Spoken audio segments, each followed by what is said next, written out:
everyone. And on behalf of the RCA, we hope that you're all managing well and that you've learned to adapt appropriately to the new realities of what we're all going through. We decided to do this unconvention in lieu of our regular convention because we recognize that probably one of the most helpful things that can help Chaverim out in the field emotionally, psychologically, and in so many other ways, and to enrich our Chaverschaft is to be able to do whatever we can to stay connected in many different ways. When we were thinking about who we could hope to have speak to us during this, this virtual convention, the top of the list was both Rabbi and Rebbetzin Schacter. And the reason for that is because through the years, they've not only been mentors for me personally, but so many of my Chaverim who were with them both at the Soloveitchik Institute in Boston several years ago, over, let's say, maybe starting about 15 to 20 years ago. But also since then, since Rabbi and Rebbetzin have transitioned over to the YU Center for the Jewish Future, also been part of their regular Yarchei Kalos. And Rabbi Schacter has provided us with the scholarship, with the lumdus, with the learning, with the chizuk of a Rebbe. And Mrs. Schacter has provided us with the therapeutic and the emotional support that we all as rabbis require and need. And so we thought, especially at this time, it would be appropriate for us to get divrei chizuk from both of them. And the objective here is to be able to spend some time with them and also be able to take questions and comments that you can post in the chat. So I want to thank both Rebbetzin and Rabbi Schacter for giving of their valuable time and sharing their knowledge and their great sensitivity with us. And with that, I'll pass it over to Mrs. Schacter. Thank you, Rabbi Karapkin. I feel honored to be here speaking with you today, and I feel humbled because as a therapist, I know that your pastoral work is just one part of your responsibilities and your daily experiences. The advent of this terrible pandemic has really tipped the scales to put you right in the middle of the fire in so many ways. And whatever ways I can try to help start a conversation or share some of my reflections and thoughts, I do today. But obviously, this is just the beginning of a conversation. We can't nearly cover it all. One of the things that I can give you is some examples of people who I've been working with that might sound familiar to you, and then be able to use that as a springboard of discussion. They will sound familiar not because of their case situations, but because people are people. And if it's not one trauma, it's another trauma. And to be clear, we are in traumatic times. These are experiences that we have never had before. The multitude of assaults that put us in these positions of loss and grief and mourning are just one over another, and the duration in time also would put it into the category of trauma. So we're trying our best, sometimes experiencing new things, trying out new methods just to get through these times with people, even while we ourselves are experiencing the trauma. The first person I will share with you, and these are sort of cut and paste descriptions of people, no one in particular. Rachel's in her late 30s, and she's a mother of 3 children, as well as a full-time professional working from home since the pandemic had everybody shelter in place. Her marriage is a committed one, but a rather volatile one. Her husband, who is a nice guy and very much in love with his wife, is not a very even partner in things. He does not have a conventional job, but he does do some work from home.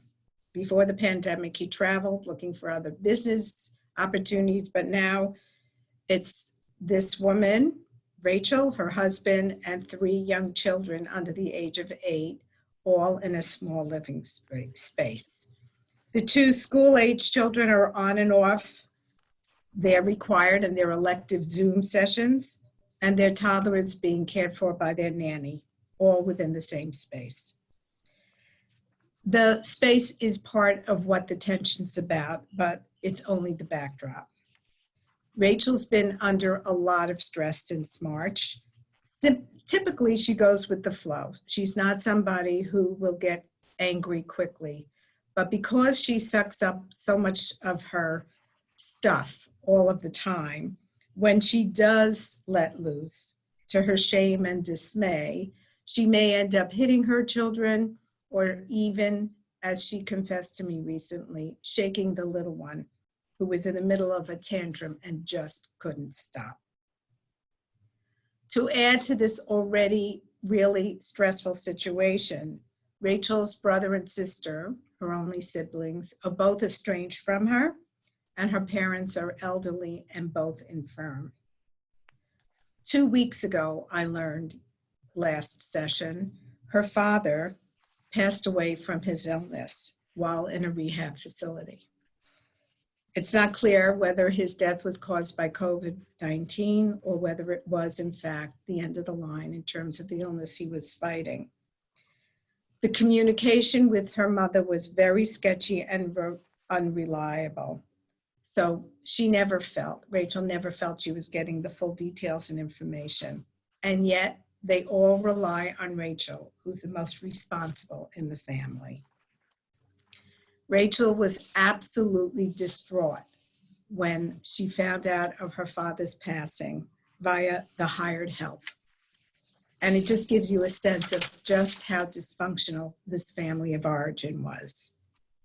Rachel loved her father very, very much because he was kind and gentle, the opposite of the mother's and the siblings' persona.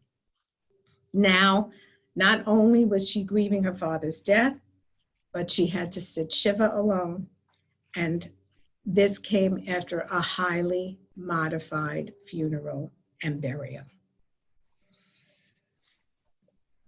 Another case, Susan. Susan's a 50-year-old single woman living in a studio apartment in Manhattan, which under normal circumstances, she finds adequate in terms of her living needs. She feels quite fortunate to have a job that affords her this possibility of living in a community of many other single people, mostly women, who provide support for one another.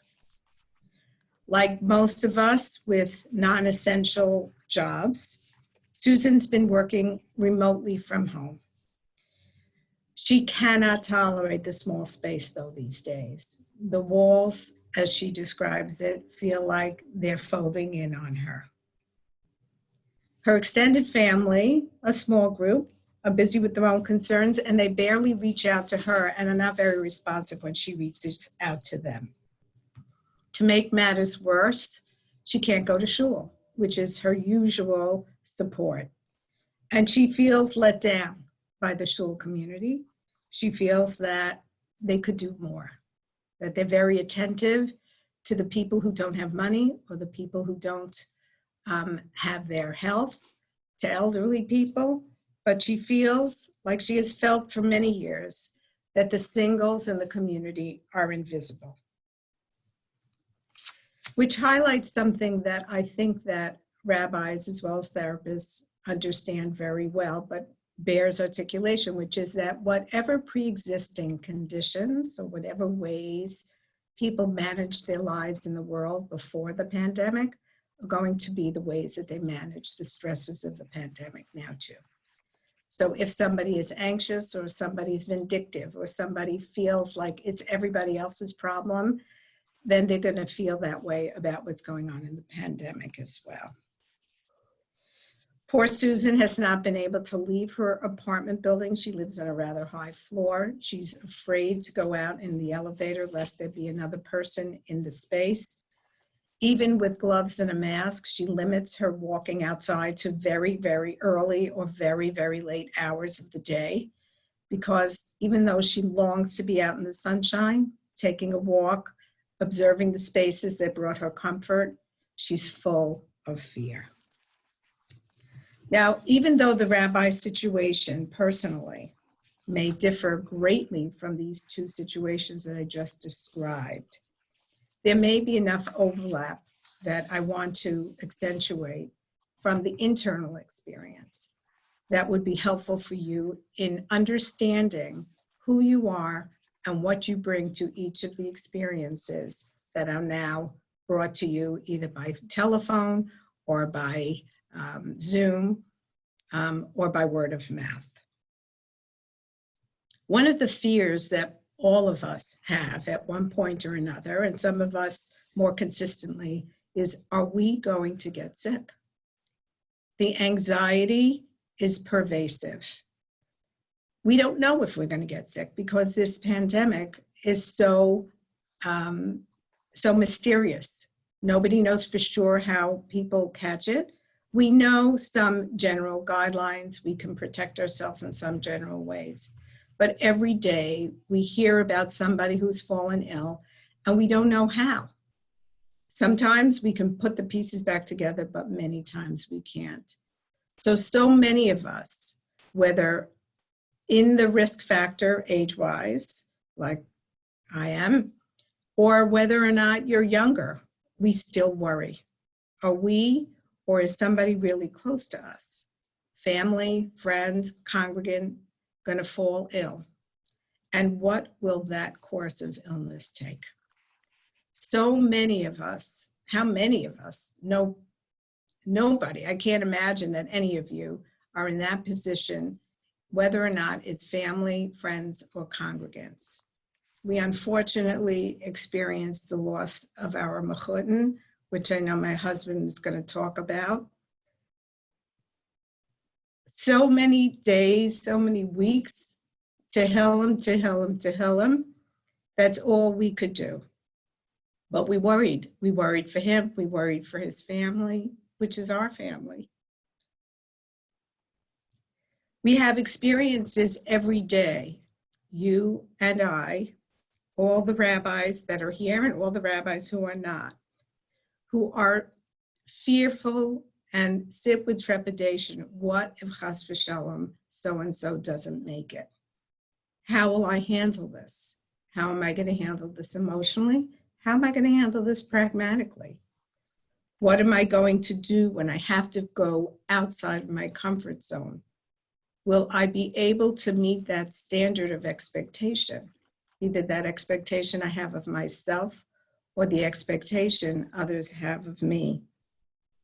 Am I going to disappoint? Or am I going to rise to the occasion and even surprise myself in seeing the levels of strength and resilience that I have within?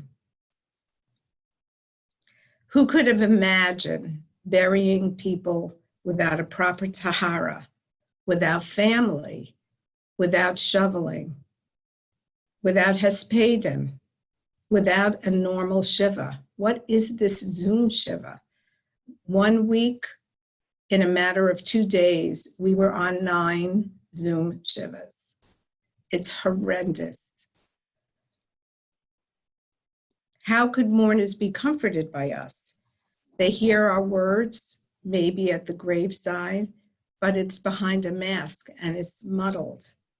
We can't even have the basic comforts that Rahman al-Islam accompanies a loss and a burial.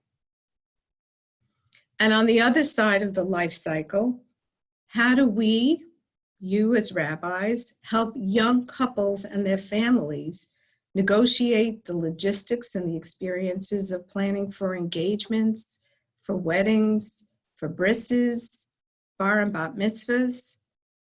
We've been robbed of all the life cycle events, both sad and happy ones. And we're faced with the daunting experiences of how to make this meaningful, how to make it festive, all done without the usual props and assistance that we're usually entitled to. And of course, on a weekly basis, you're asking yourselves, how am I going to give these virtual drashot?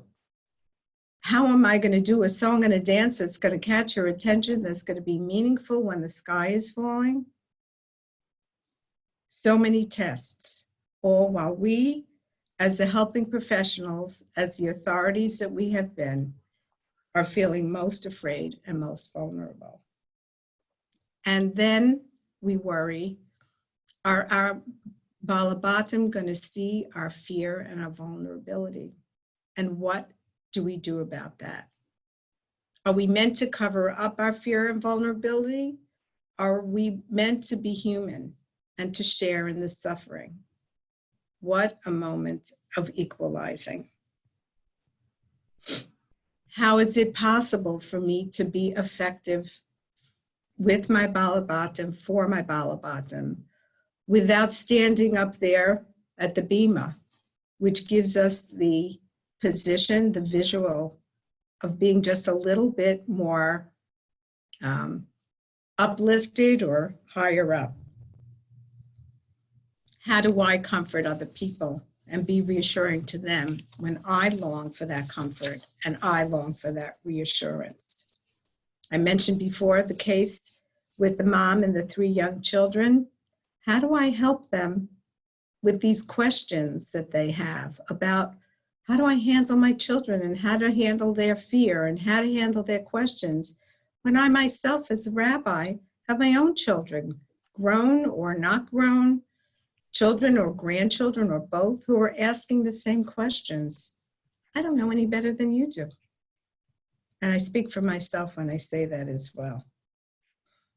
And it's interesting, when Rabbi Karapkin started, you said that the mental health issues were first and foremost. I was watching with really great interest in the beginning days and weeks of the pandemic about how it shifted from the medical concerns to the emotional concerns, how high up on the food chain the mental health is in the sustenance of people who are falling ill, as well as the people who are charged with their care. And so I caution you and I encourage you to do whatever it is that you can do to maintain your own mental health. And at the risk of repeating what you've already heard and read so many times in the media, I just want to do a brief chazara about what you can do for yourselves so that you can be in the best place possible to care for the family around you and your balabatim who rely on you. You cannot take the risk of crashing, because if you crash, who's going to take care of you? Many of you are involved in isolating work, preparing divrei Torah, writing articles. Others of you may be fielding phone calls all day and don't have a quiet moment.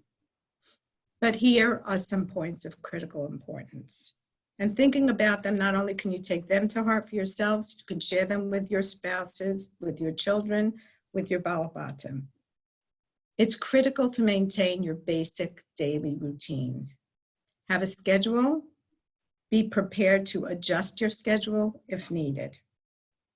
Get up the same time or relatively close to the same time as you did before the pandemic.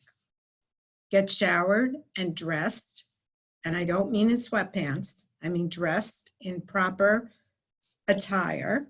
You could wear a t-shirt with a collar, as they say in school, but in a way that makes you feel like you're the professional you would be if this wasn't a pandemic. Shower, dress, daven, have your coffee and breakfast in the appropriate time frame that you might have in the past. Don't get too OCD about this, but I think you know what I mean. Make sure you have proper nutrition. Try not to eat mindlessly. because that really can lead to bad habits that are going to be much harder to contend with later and would be unhealthy. Exercise. I don't know how many of you are fortunate enough to have equipment in your home, whether it's a treadmill, whether it's weights, bicycles, whatever it is, use them. Otherwise, and even with that, make sure you walk outside in the sun or even in the clouds and the rains every day for a few minutes at a time if that's all you can muster, or a little bit longer if you can. Remember, nobody's going to melt and nobody's going to freeze and nobody's going to fall apart if the weather's inclement. It is remarkable. It was remarkable to us when we ventured out that first week when everything was just so hefker. We couldn't believe what walking down our block between our house to the end of our street, just 3 times a day, it took 5 minutes, 3 times a day, what a boost and what chiyus it was. For some of you, you may be practicing meditation. Take the time to just close your eyes, meditate. Empty your mind of everything else and see where the thoughts and the visions will take you. Maybe it'll take you to your favorite visual space, the blue skies, the blue ocean, the sandy beaches, or whatever your sweet spot is. Maybe your version of self-care is reading a novel, something just for an escape, or maybe listening to a lecture, different Torah lecture, secular lecture, self-care lecture, or maybe it's a conversation with a best friend. The most important thing is that you have to know your specific needs. What your need is may not be what your wife needs are, or what your chaver's needs are may not be what your needs are. So know before you engage in self-care what you need for yourself. And don't regress to that place where you say, I don't have the time. There is no such thing. When I spoke to the Rabbis a couple of weeks ago, I told them, you have to have a snapshot of my wagging finger in your face that says, make time. Because even if you can't do it for yourself, know that this is what you need. Something to nurture you, to refresh you, to give you the koach to do what you have to do every single day, to feel centered for yourself, your wives, your children, your grandchildren, your chaverim, and of course the balabatim. And now, just want to give a moment's attention to how do you know where to attend, who to attend to first. And for this, some of you may have heard me say this already, I think about it as concentric circles. You are in the center of the circle. And as they say on the airplanes, if there is a reduction of pressure or oxygen in the plane, if we can remember that far back when we flew on planes, you have to put your mask on first, and then those of the people who depend on you. You are at the center of the concentric circles. The next center is the family, your wives. Make sure to inquire how they are. Hopefully they're doing well.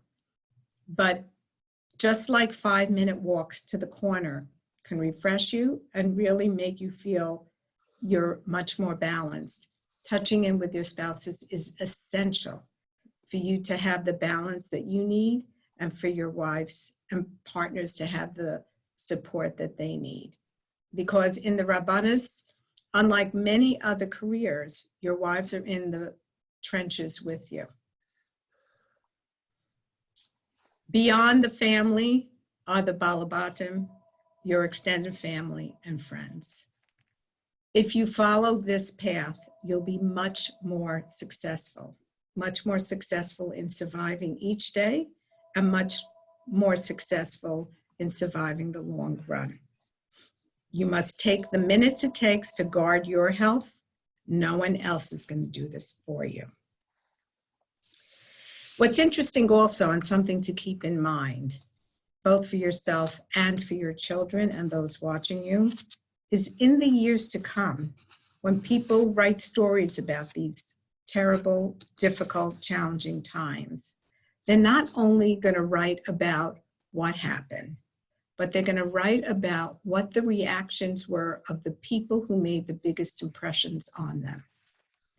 And the people, and we're those people, who have some capacity to be honest, vulnerable, but also stable, are going to be the most memorable parts of the experience. Our children, families, friends, Balabatim, will see the experience through the lens of our emotional stability. And so it's important to invest in ourselves, for ourselves, and for those around us, so that we can weather this really difficult time as best as possible.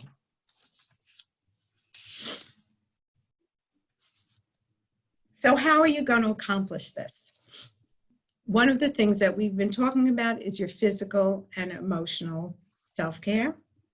But then there are some other things and we're open to all kinds of suggestions you may give one another to think about what works for you.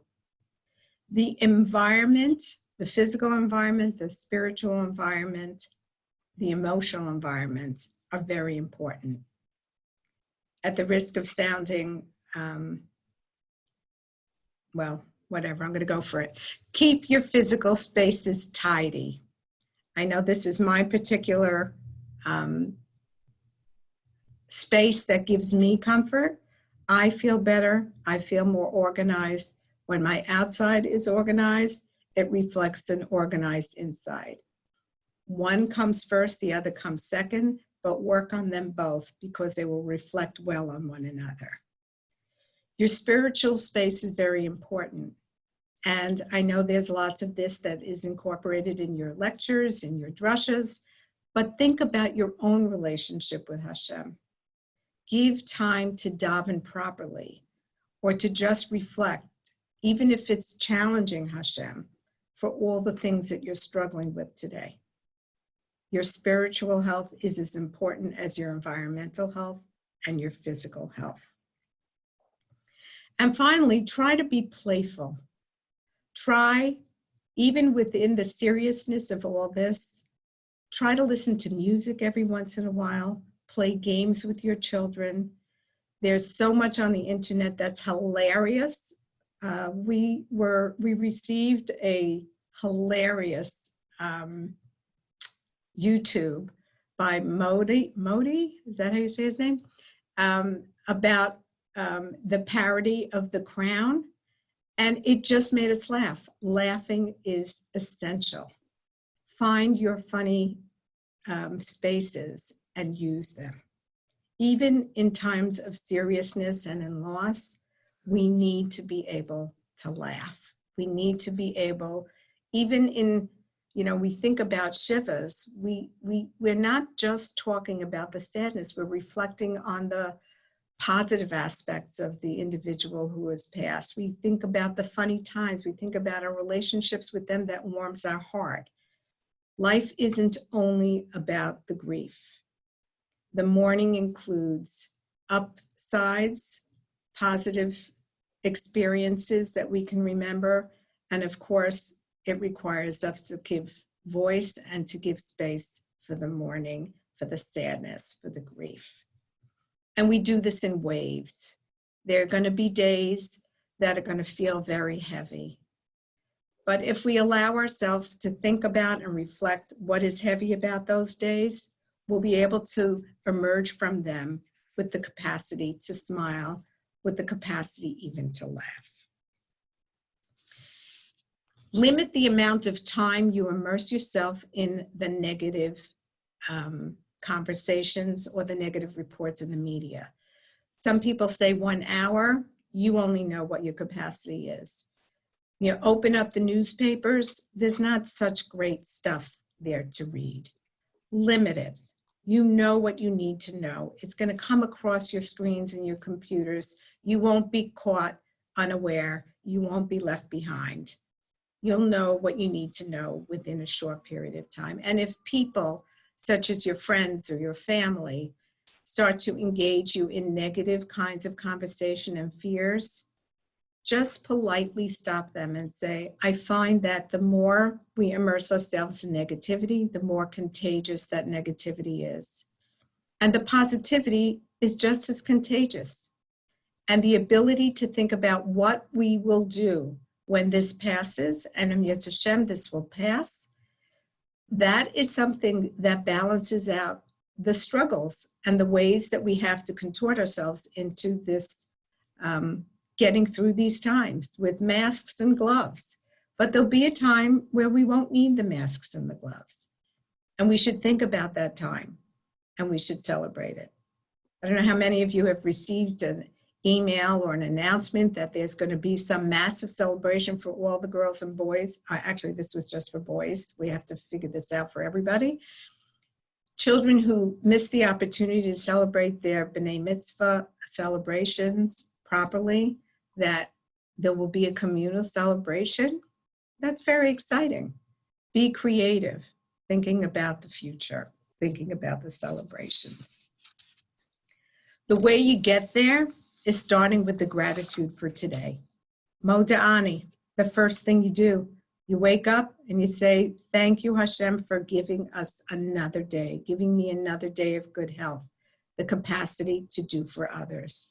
Because we are grateful that we can do for others. It gives us importance. It gives us strength. So what would you do to provide comfort and support to these two women who I described to you, Rachel and Susan? You would listen. You will validate. You will empathize. And then you're going to encourage them to think about who there is in their lives, their friends, relatives, colleagues, people in the community that they could reach out to for support. Even if they protest that there is no one, I find the more you explore with them who is in their lives, the more likely they are to come up with somebody, even if it's not the nearest and dearest. Because most people feel shame associated with needing. And if there's something I can tell you with great certainty in these uncertain times, is that we're all needy. We all need one another. And what can be experienced by some people as a shameful experience to need others, we need to reassure that we're all in the same boat. That if we don't ask explicitly, we're not likely to get what we need. So whether we have to remind ourselves to ask our spouses and our friends and our chaverim for help, our mentors for help, this is the way to go. I just also want to say, of course, from a therapist perspective, that your role with your balabatim is to make sure you understand what your limits are as one person and as a rabbi and not a mental health professional. Make referrals. And in this day and age where Zoom is a possibility, FaceTime's a possibility, phones are possibilities, you can access professionals in whatever city you feel the best person for that particular individual is. Encourage them to reach out. Be familiar with your resources and also be familiar with what the symptoms of anxiety and depression are so that you can, with confidence, say to people you don't have to suffer, whether it's excessive worry, whether it's sleeplessness, not having an appetite, nausea, agitation, palpitations. And some of these symptoms mimic those symptoms for COVID, so you want to make sure that individuals with symptoms that are identifiable as such should get clearance from their doctors to make sure they don't need testing or should have testing. But beyond that, the level of anxiety has really, and the incidence of anxiety has doubled and tripled, so that there's nearly every person who experiences anxiety at one time or another. And the need for referral has to do with the extent of the symptoms, the duration, and you in conversation with a proper professional will decide whether this person would benefit from mental health sessions. So finally, looking forward to the days when this will be behind us. Plan for celebrations and fun activities and reconnecting with the loved ones you can only see on a screen. Hashem will help us emerge from this, hopefully whole. Hopefully in a society with better values and an increased appreciation for ourselves and one another's. And a wonderful perspective about how we can lead meaningful and Torah lives.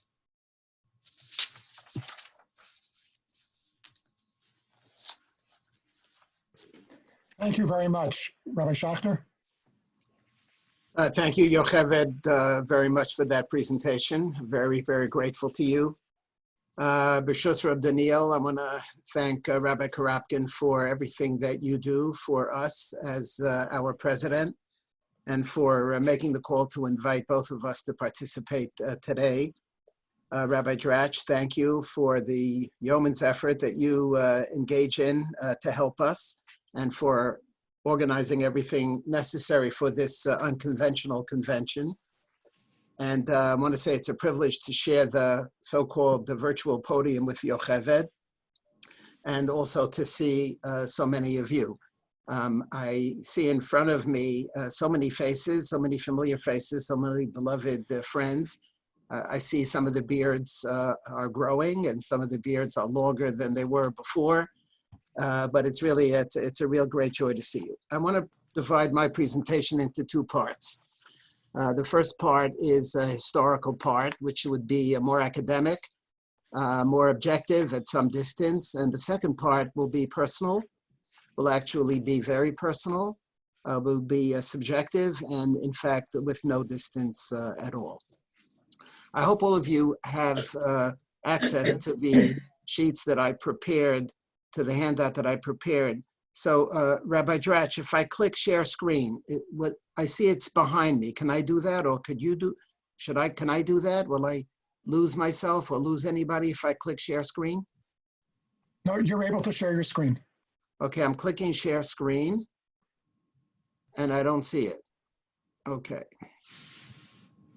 So how can I minimize? How do I click on the, if you see a picture of the screen you would like to share, click on that. No, I have behind me. There it is. No. I have behind me on my, now I don't have it anymore. I don't know No, where. Rabbi Pupko, you just shared your screen. Could you take yourself off, please?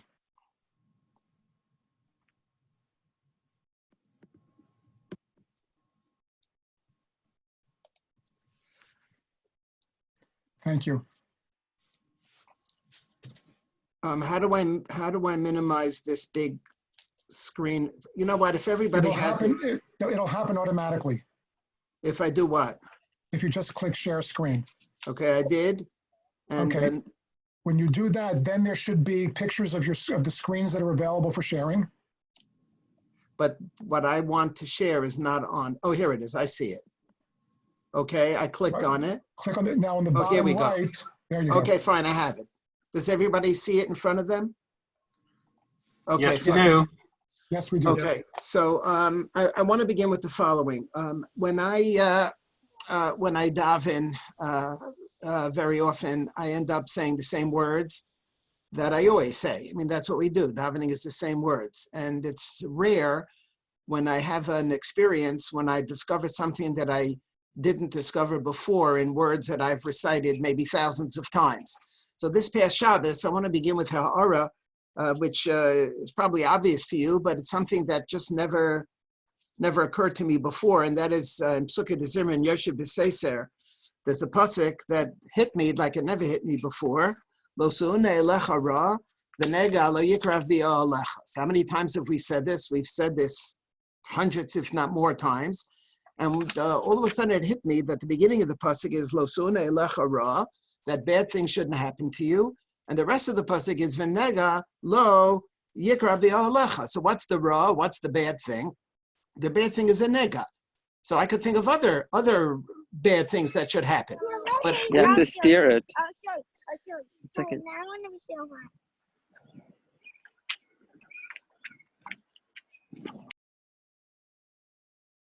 But in the pasuk, these are the two that are applied together. If you look at the Mitzudas David, you'll go take a look at it when you can.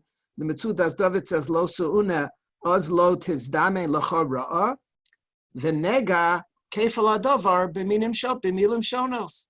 It's just a parallel. So when we talk about ra'a, we talk about dever. And the power of dever is the paradigmatic example of ra'a. It's something that occurred to me. For me, it's a meaningful davening when I can have a ha'ara that I haven't had before. I said earlier that I want to divide my talk into two parts, first historical and then personal. So I bring to your attention on page 1 a Sfarim blog that I subscribe to, and I hope all of you subscribe to. So on Monday, 2 days ago on May 4th, this comes from Eliezer Brot, who's amazing, mamish amazing, who continues to provide a great service. And he put together towards a bibliography of coronavirus-related articles and Sfarim written in the past month. And it's 40 pages. And it's 40 pages. About 3 or 4 of them are straight bibliography. And then he has Mara Makomos. And there are links. It's an amazing resource. So anybody who's interested, make sure you can get onto the Sfarim blog. You have here where it is. You have the reference to it. And you could find whatever it is that you want to find. I wanted to refer specifically to just 2 or 3 examples that I came across. I'm doing work, as many of you know, on Rabbi Yaakov Emden. I've been working on Rabbi Yaakov Emden on his autobiography for decades. And I'm now, Baruch Hashem, coming to the end. And so I've been examining other autobiographical musings to be able to place his work into a historical context. And we have here on the right side of page 2, a 17th century autobiography. It was published in 1918. It's not really an autobiography, it's just a couple of pages, and describes what was going on in Bohemia Bechlal and in Prague Bifrat in 1680. And there's a whole discussion here, and I'm just picking up at the end to give us a sense of the power of what this could potentially be. Avo b'chodesh Cheshvan, where it's underlined, Haya magefa gedola saviv l'mekomenu, umesu kama Yehudim, ubekama kfarim mesu kol azcharim, v'lo nisharu ela eze isha, v'lo haya nimtza mi yisasek im hamesim, v'lo yadu likvar osam, ki haya b'choref. Listen to what people in the past had to contend with. This is in 1680 around Prague. Ki haya b'choref she'aretz haysa kasha ke'avnei sheish, it was like marble, v'hashele godo ba'osam aratzos, v'lo kisu osam ela b'sheleg, ubo ze'evim v'achlu hamesim, upa'amim bo klovim v'gorer osam in hasheleg, Hashem yerachem on lishmasam v'yu b'tzor achayim im nishmo shara tzadikim. The examples of what people had to deal with, and there are many, many examples. We are facing a horrific time, and I want to talk about that. But also we understand that there are certain circumstances that we're facing now that are very different than the kinds of circumstances that others had to face in times past. One other example is, I don't know how many people know, and I just came across it a couple of weeks ago when I was doing my research, I have not seen this, that the Ari HaKadosh, died in a Magefa, in a plague in Tzfat. It comes from the Rishimos of Rabbi Yosef Mitrani. Rabbi Yosef Mitrani is known as the Maharit, the son of the Mabit. He lived in the 17th century. He lived in Tzfat, and he tells us Shnas Hey Shin Lamed Gimel Haisa Magefa Be'ir. He's talking about Tzfat. And ubetchila noch nafshei shel harav morenu harav Yitzchak Ashkenazi mipnei hara nesav tzaddik. The footnote quotes a pasuk in Yeshaya that the Ari was killed, and at the end he says that the Radbaz was killed. We're talking about, we have so many people who, regular people, nice people, fine people, Gedolei Yisrael people, who this plague has taken. And here's an example. We have the Ari and the Rabbis were victims of a plague. On the next page, I bring you from the Sefer HaChaim. The Sefer HaChaim was written by Rab Chaim Bar B'Tzalel, who was a brother of the Maharal, Prague, and that's how he's identified on the title page. And it's a long discussion. I don't have time to read it, but he talks about the fact that because there's a plague, he's not able to devote his full attention to what he calls Havayas Abaya Derava, and therefore he's now going to turn his attention to Agada. But he refers to, and I'm just going to refer to a line in the middle, Ubenkach libi haya shochev belev yam hatalaos mipnei emas cherdas hamaves. Mipnei emas cherdas hamaves. He's panic stricken, and I'm going to come back to this later on. And so I don't have the Yishuv Hadas, I don't have the ability to be able to concentrate as is necessary for Havayas Abaya Derava. So he writes a whole sefer that has to do with Agada. And he writes it as a result of a magefa, of a plague that took members of his own family and members of his community. The next source is from the Chuvas of the Chassam Sofer in Siman Kuf Beis. It's a very fascinating tshuva. The question is a really interesting one. And he makes reference at the beginning. He's writing to Rab Shaul Landau, who's the Av Bezin in Krakow. And the issue was because in his community, the cholera struck and people were not able to go outside and they were not able to be Mekadesh the Levana. And now it's already coming up to the 15th and they're not able to be Mekadesh the Levana. And they're very anxious. They thought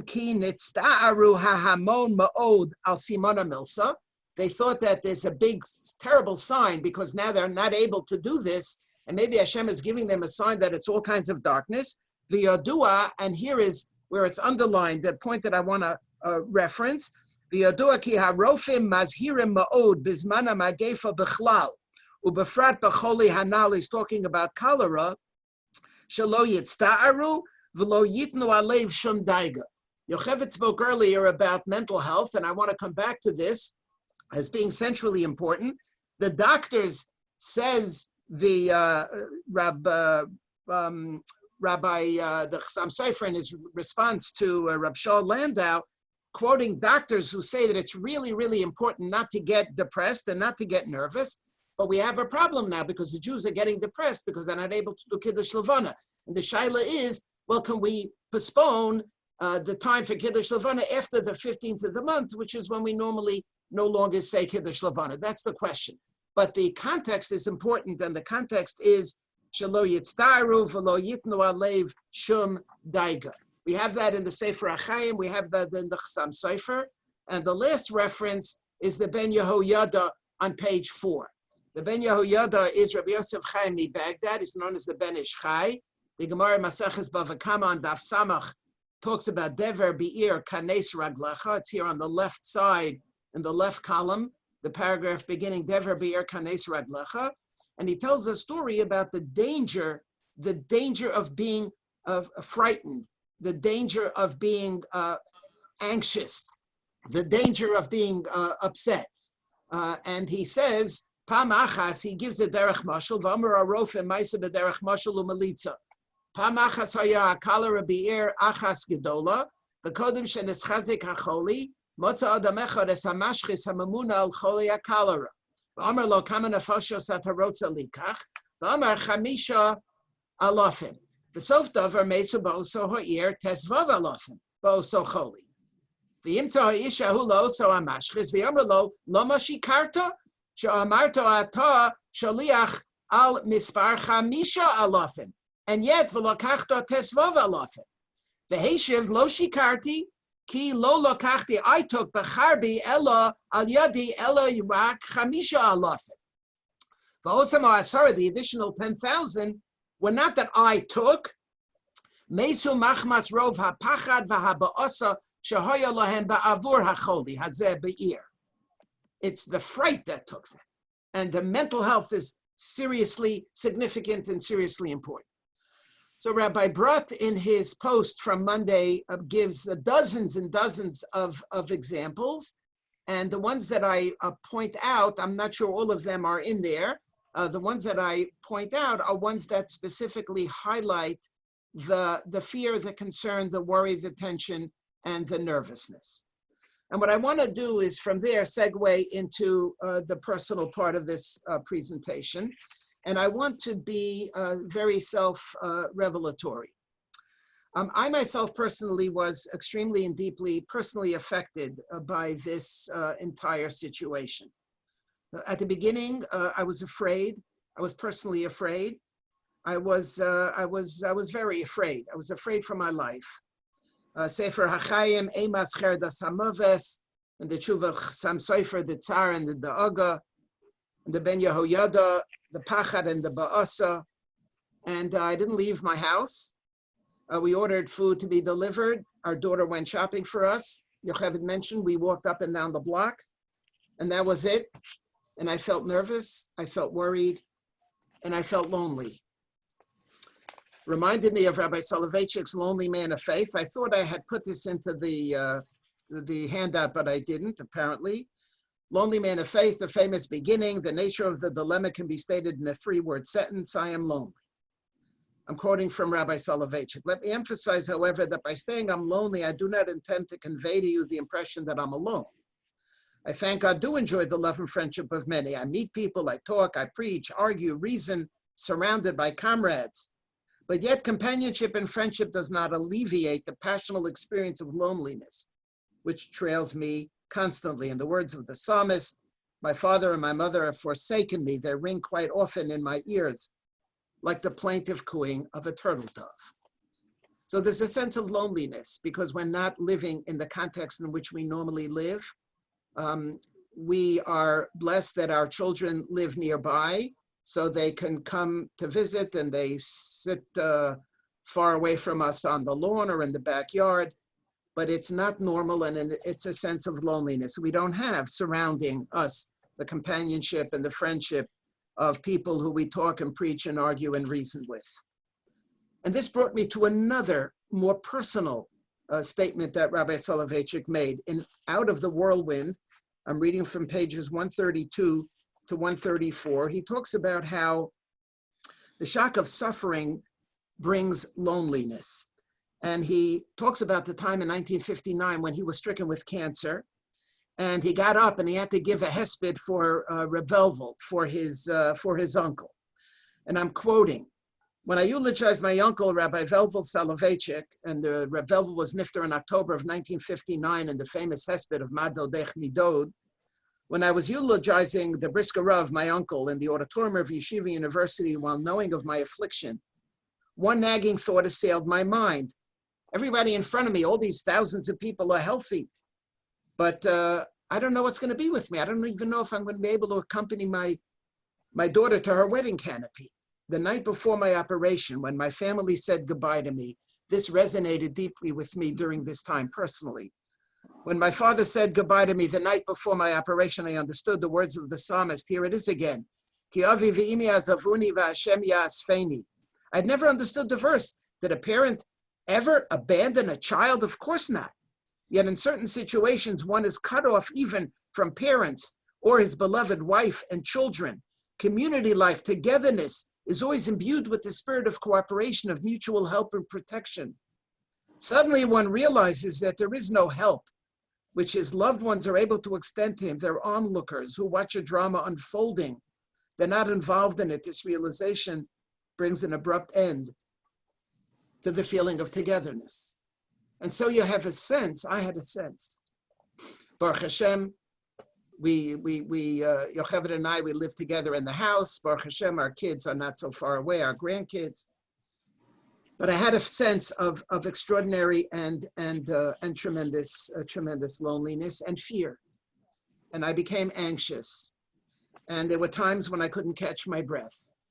And I thought, mamish, there's no question that I've got it. And I started to panic. And it was a very, very difficult time for me. Very difficult time for me personally. And then our Mechut, Yocheved mentioned our Mechut, Jack Tarzik got sick. And he was home for a few days, and then he went to the hospital, and then he was put on a respirator. And there were hundreds of people saying Tehillim for him. And then he was nifter. And all of a sudden, my children and grandchildren are sitting Shiva. And we went on Zoom every day. And we sat for a long time, just onlookers on the Shiva.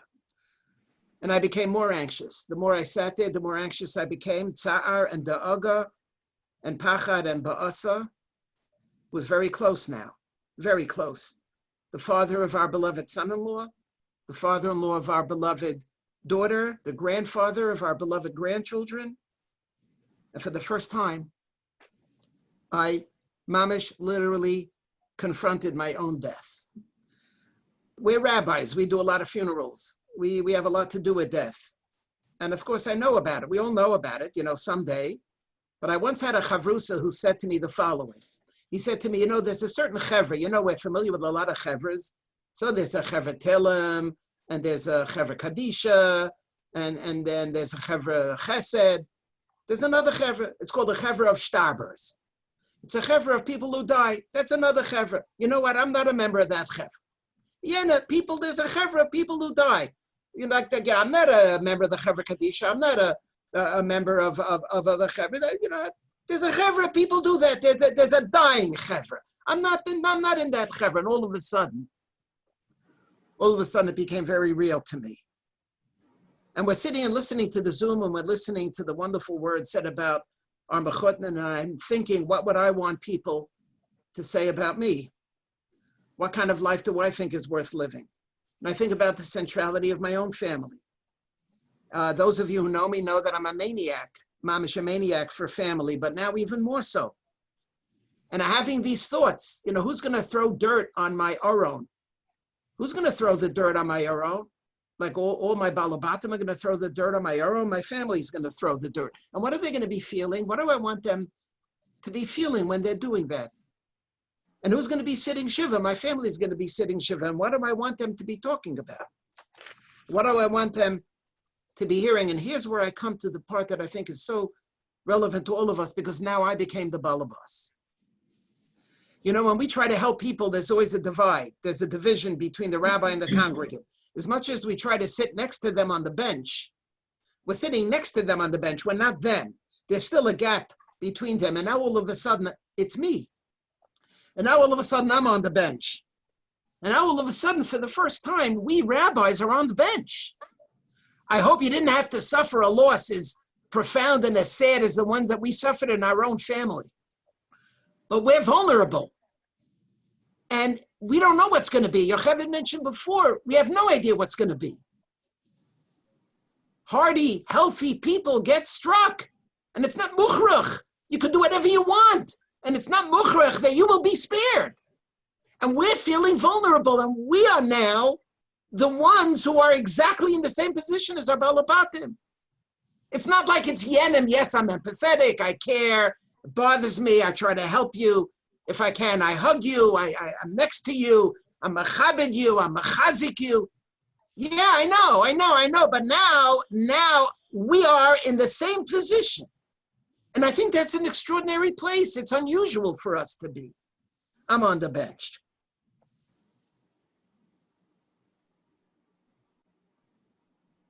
I'm sharing the same experience as those shared by those upon whom I'm called to help.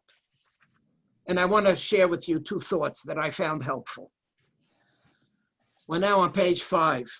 Once again, Rabbi Soloveitchik, the Rav in Festival of Freedom, talks about the difference between Hamakom and HaKadosh Baruch Hu. There are different shemos of HaKadosh Baruch Hu, of Hashem. There's HaKadosh Baruch Hu, where we refer to Hashem as Kadosh. And then there's Hamakom, where we refer to Hashem as Hamakom. The context is, in the Haggadah, V'achshav kervanu hamakom la'avodasa. We're now at the bottom of page 5. This term makom, I'm on the bottom left of page 5, is mentioned in the daily Kedusha, along with the term HaKadosh Baruch Hu. Now, the term HaKadosh Baruch Hu, or Kadosh, is in a different source, says the Rav, from the term Kadosh. The latter, referring to Hashem as Kadosh, comes from Yeshaya, Kadosh, Kadosh, Kadosh, Hashem Tzvakos. The former, referring to HaKadosh Baruch Hu as Makom, comes from Yecheskel.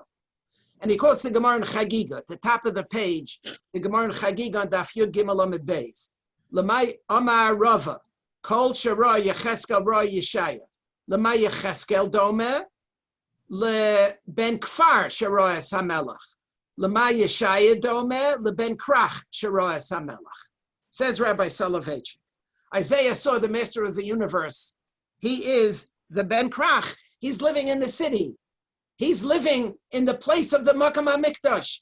He saw HaKadosh Baruch Hu. He saw the Master of the Universe in the Beis HaMikdash, where the Kohanim were performing the service, the Leviim, B'Shirasam. It was a time of blessing, of success. It was a time of Ashras HaShechina. In a time of Ashras HaShechina, Kadosh, Kadosh, Kadosh. But Yocheved was Hester Panim. Yocheved was, the word of God came to Yocheved not in Israel, but it came in exile. He was on the Har Kavor. He saw a fierce wind and steadying the priests and the Levites. He saw Churban, he saw destruction, he saw war. He did not say, Kadosh, Kadosh, Kadosh, but rather he says, blessed be the Lord, the glory of the Lord from his place, Baruch Kavod Hashem Mimakom. And I'm thinking about the fact that we are now finding ourselves not in a Kadosh moment, but in a Makom moment. Sometimes we need not search for the Holy One. We see his presence in the whole world. It's obvious. The whole world is Malach Haaretz Kavod. Other times we must search for him at great length. When it is a time of favor and grace, Kadosh. When the divine presence is not evident, it's a time of Hester Panim, it's Makomo. The path of the Jew is neither a straight road nor an easy one. Twists and turns, it's up and down. True, in the end, the HaKadosh Baruch Hu keeps his promise. We feel we have a connection to HaKadosh Baruch Hu. We believe that we have a connection to HaKadosh Baruch Hu. Even in these times, maybe more so, we believe that there is a connection that we have with HaKadosh Baruch Hu. But we understand that this is not a time when HaKadosh Baruch Hu is revealing himself b'maloi karichaisav in the fullness of Hashras Hashchina, but it's a time of Makom. It's a time of Hester Panim. It's a time when the divine presence is not evident, and so we wait. The Jew has taught me to wait, so wrote the famous playwright Henrik Ibsen, a Gentile and a very sensitive person. Peer Gynt, the Rav had Bekias. This is the greatness of our people. Waiting is the art a Jew knows best. No other nation knows how to wait like the Jew. And we find ourselves waiting. We find ourselves waiting for this to end. And while we are waiting, we find ourselves connected to HaKadosh Baruch Hu, but we acknowledge and we recognize it for what it is. It's not the HaKadosh Baruch Hu that we would love to see, the HaKadosh Baruch Hu of HaKadosh, but it's the HaKadosh Baruch Hu of Hester Panim, it's the HaKadosh Baruch Hu of Makom. And if we recognize that, I think it's easier for us to have to deal with it. The last source that I want to share, the last point I want to share is two sources. The first one comes from this past Sunday's New York Times, the Sunday review of this past Sunday's New York Times. It's a really beautiful article written by a woman by the name of Megan Craig. It's called The Courage to Be Alone. I want you to read it. I think you will find it as inspiring as I found it, but I want to just pick up on one little section of it, which is on page 7 where the arrow is. She is walking with her daughter in the fields. She's holding her little daughter's hand, and they're having a conversation. It's really beautiful. Suddenly I'm reminded, I'm reading now from this article, of William James's essay on a certain blindness in human beings, in which he writes about the difficulty of being present to another person's life. James uses a Robert Louis Stevenson story of young boys who form a secret club of lantern bearers, hiding small tin lanterns under their heavy coats as a secret emblem of participation. From the outside, they look just like everyone else hurrying by in the cold night, but when they meet one another, they lift the edge of their coats to reveal a hot burning light hanging from a belt loop. I've always loved the image of these kids hiding fire, their faces momentarily illuminated to one another in lamplight, triumphant in their allegiance to the game. I read this and I was taken by it, but I have a different shot in the Robert Louis Stevenson story quoted by William James. I believe that we are now all covered with heavy coats. Our external persona is nervous. It's heavy. Our internal persona is nervous. There's a heaviness. We're walking around with a tremendous heaviness. But we all have lanterns underneath. Underneath that heaviness, each one of us has a lantern. And the lantern is a hot burning light. And the light illuminates and the light provides warmth.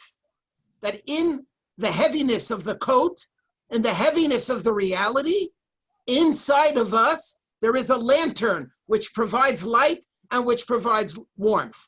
There is a strength that we have internally that is important for us to try to engage in and to appreciate and to dig down deep into and to try to uncover, because it's there. It's there. It's hiding behind the coat, but it's there. And that for us can be a source of salvation. And that brings me to my final source and my final quote. Psukim at the beginning of the 4th parak in Malachim Beis. I want to thank one of my Talmidim, Aaron White, in a Chabura that I teach at Reitz, for bringing this to my attention. The Pasuk says in Malachim Beis, Parak Dalet, V'isha achas minishnei b'nei anaviyim. So Elisha, we know this, it's from the Haftorah in Parshas Vayera. There's Nebuch, a woman who's in trouble. And she comes to Elisha and she says, Avdoche ishi meis. I don't have a husband anymore. You know, my husband was an Erlich Yid, but now Vahanoshe Bel Lakachas Shnei Yoladai Lo La'avadim. And now the creditor is coming and he wants to take my kids away because I owe money and I can't pay him. And I'm going to have to lose my children. I just lost my husband and I'm going to have to lose my children. Vayomer Eleh Elisha, listen carefully. No eselach. So what can I do for you? Hagidi li ma yesh lach babayis. Tell me, what do you have at home? Vatomer ein shivchascha kol babayis ki masuch shamen. What do I have at home? I just have a little jar of oil. So he says, go to the neighbors, get vessels, bring the vessels. There'll be a miracle. You'll fill up the vessels with oil. You'll sell the oil. You'll have the money. You'll pay back the creditor. You'll save your children. It's a beautiful story. It's an incredible story. Here's my ha'ara. What does Elisha ask the woman? What does he ask her? What does he not ask her? He does not ask her, Yesh loch babayis? Do you have something in the house? That's not what he asks her. He asks her, Ma yesh loch babayis? What do you have in your house? Because I know you have something in your house. We all have something in the house. It's not a question of do you have anything? He says, what do you have? Because you have something. We are facing challenges, and we are in a position to try to help others who are facing challenges. And the question that we ask ourselves, and the question that we ask the others who we're trying to help is not, do you have anything at home that you could use, that you could turn to, that could serve as a source of strength and a source of support for you? No. What do you have? Because I know you have. Because I know I have. We have something in the house. We have that lantern. In that Rabbi Louis Stevenson story, we have that lantern behind the heavy coat. Behind the exterior of the heavy coat, inside there's a burning fire. For each one of us, that's something that we could turn to. And that's something that could nourish us. And I think that's a source of tremendous chizuk, because we're looking for help. We're looking for support. Yocheved said, before we can help anybody else, we have to help ourselves. So how do we help ourselves? Where do we go? So if we're really in touch with the sadness and we're in touch with the fear, I'm telling you, for the first time in my life, I was confronted head on with the imminent potential possibility of my patira. It was scary. So where am I going to go? What am I going to do? How am I going to help myself? Loneliness. Family is crucially important. And I think the oil in our house starts with our family. We have something in the house. We should have spouses. We should have family. We have Baruch Hashem. Hopefully we have good health. Hopefully we have a community that appreciates us. Hopefully we have friends. Access what we have, babayis shalonu, the lantern that we have, and that lantern will give us tremendous strength. And so, on the one hand, I try to present to you a number of other cases. I try to highlight specifically in the Sefer HaChaim, in the Chassam Sofer, and in the Ben Yehoyada, the challenge of the inner. It's not just the external. I read to you from the 17th century autobiography in Bohemia, Nebuch, what I had to deal with externally, but the internal. And then I talked about my own internal and the struggle that I'm having.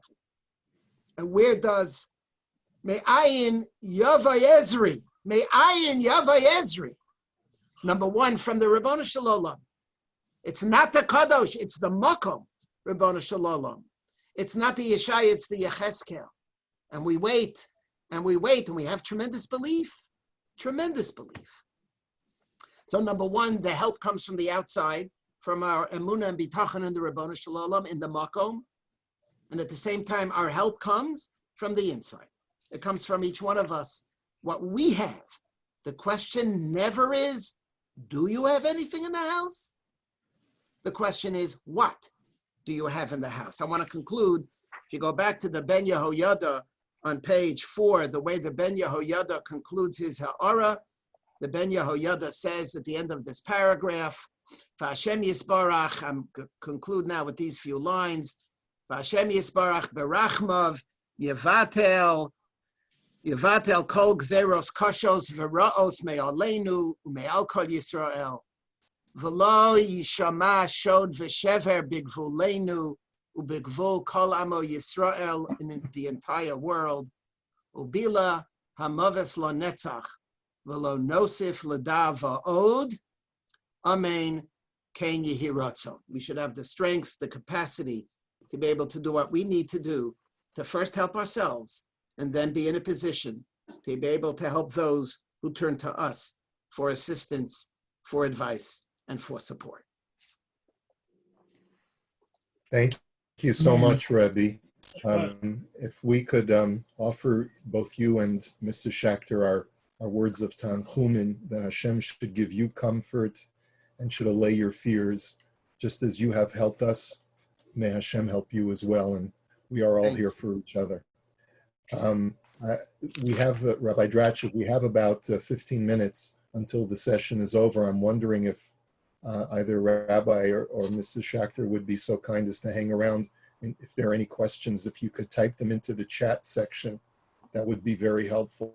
I just wanted to start off with one question for Mrs. Schacter.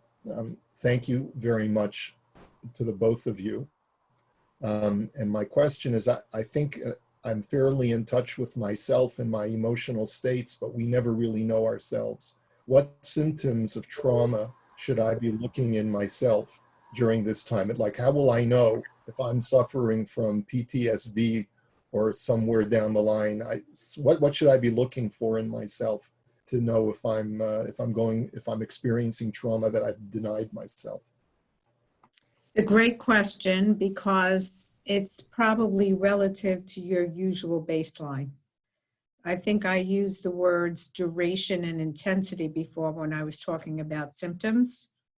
And if a person is typically a fairly anxious person, and there's a lot of worry in your life and a lot of anticipation, what if, that same kind of reaction is going to be appropriate for this pandemic that we're in.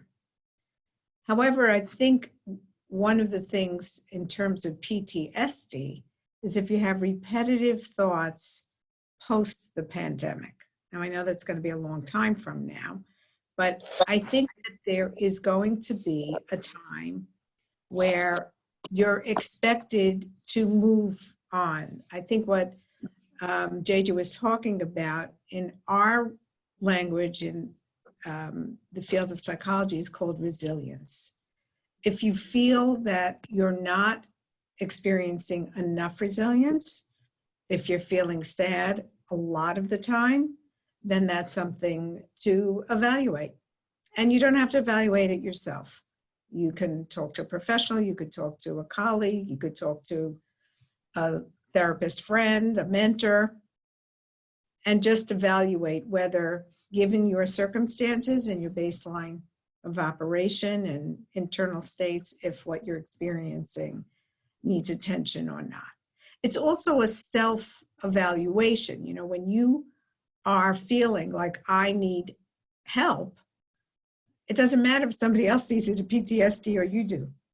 You just need to take what you need. Thank you. Rabbi Finkelstein had asked the question. You had alluded to it, but I think you sort of equivocated on this matter. How much or at all should a rabbi share his own personal fears and feelings with his balabatim? How much of his public persona should be the strong, I will protect you kind of superhero, and how much of him should be vulnerable and sharing of his fears? Well, I don't believe so much in the superhero kind of model, because that's really an extreme. Nobody is a superhero. People are heroes. People do things that are difficult. But a superhero is somebody who's never vulnerable. I think somebody who's talking to you about their vulnerability, about their anxiety, I think it's a more general state that is important to let people know that you experience too. That there are moments in time that you feel sad, that you feel teary, that you feel worried, that you feel anxious. But remember, it's about them. It's not about us. So you have to keep the focus on them in an effort to normalize it, but also keep an eye towards evaluating it. I think an inclusion of it in conversation is appropriate, but not a focus and not a detailed rendition of it. Mm-hmm. Rabbi Davies asked the question, again, thanking you for your presentation. You close with the idea of thinking about the celebration upon our return to shul, etc. What about the in-between time when we are easing back into the normal? How do we handle the balance of celebrating coming back together with the limitations still necessary at the outset? Who's that directed towards, that question? Both of us? It sounds like it's directed to, it's really to both of you, but he started off with Mrs. Schacter. Michael asked it to you, Yocheved.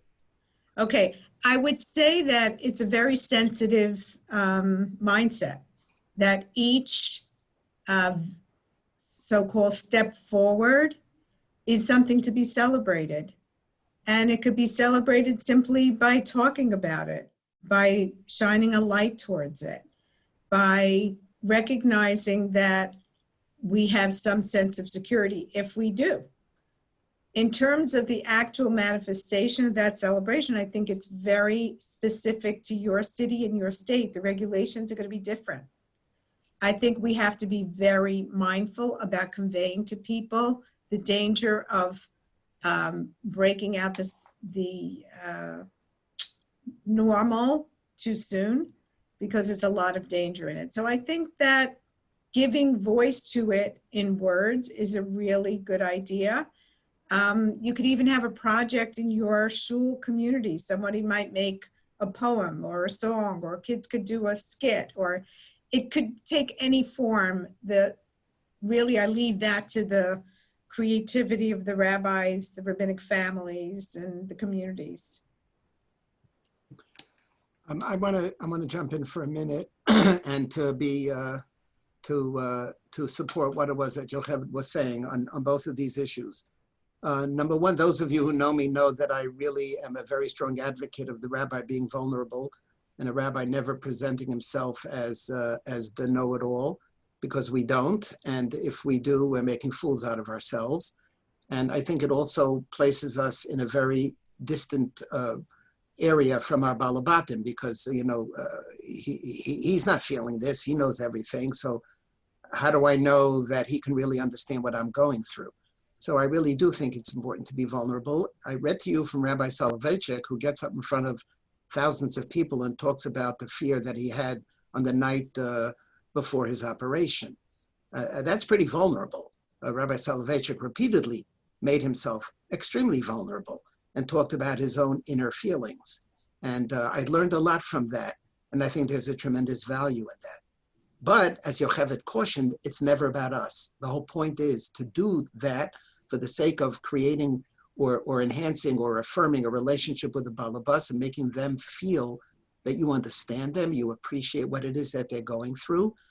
You're not a Superman, and you therefore could help them as much as possible. And even if you say, I wish I could help you, I'm also struggling, I also don't understand, that is incredibly affirming.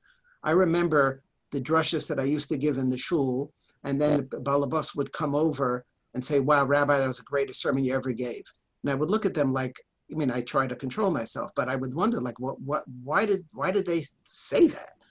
And I realized it's because I said what they were thinking, and I put myself into their shoes. And that was extremely empowering to them.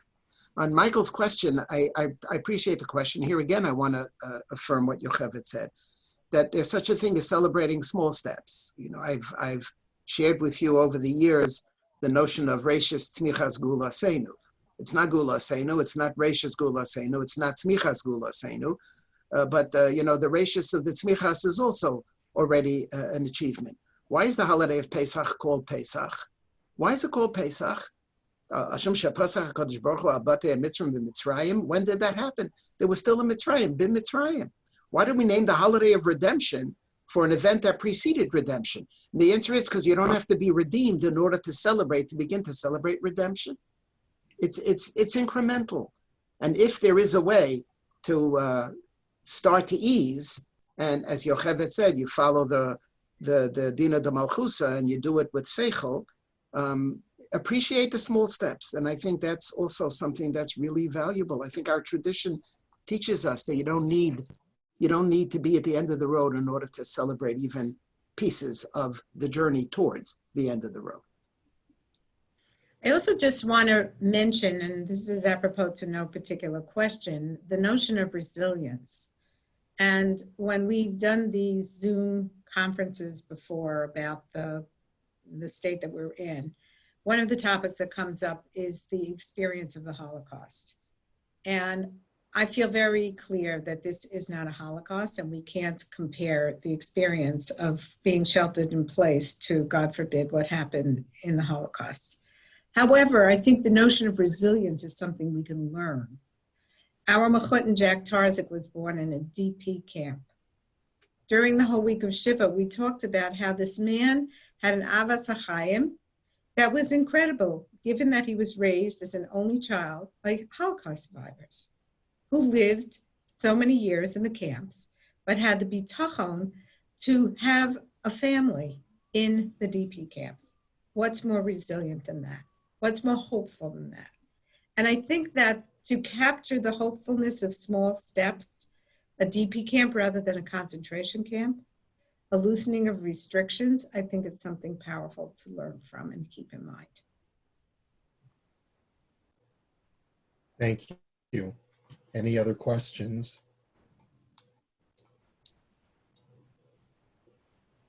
Well, if not, I have a question. Again. Can I ask a question? Simcha Green. Yes, as long as it's quick, because we only have about 5 minutes left for this session. Can either of our speakers validate the fact that I am very angry at God for not helping us at this time?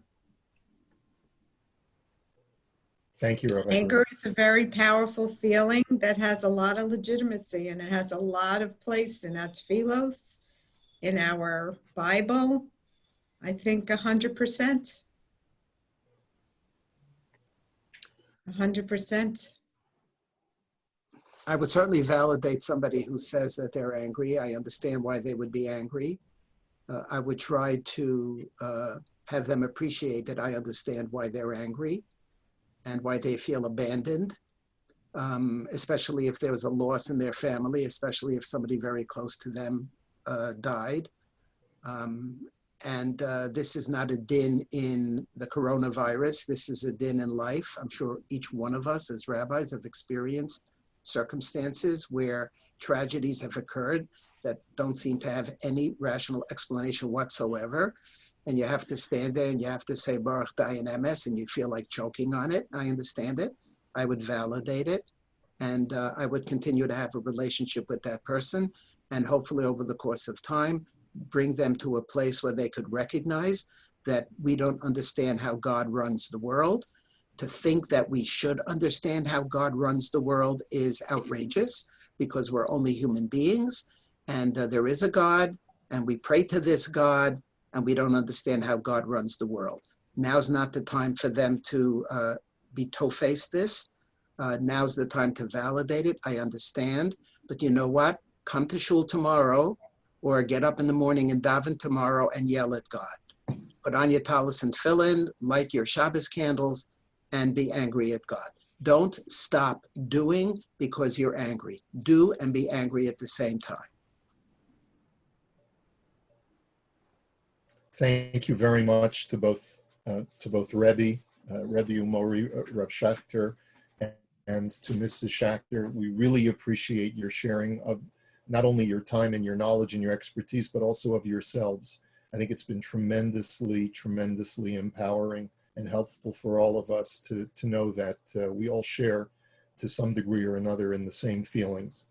Morai v'Raboisai, the next session on our unconvention will take place at 3 p.m. this afternoon, in just a little bit more than a half hour. The topic is anti-Semitism, COVID-19, and its implications for synagogues.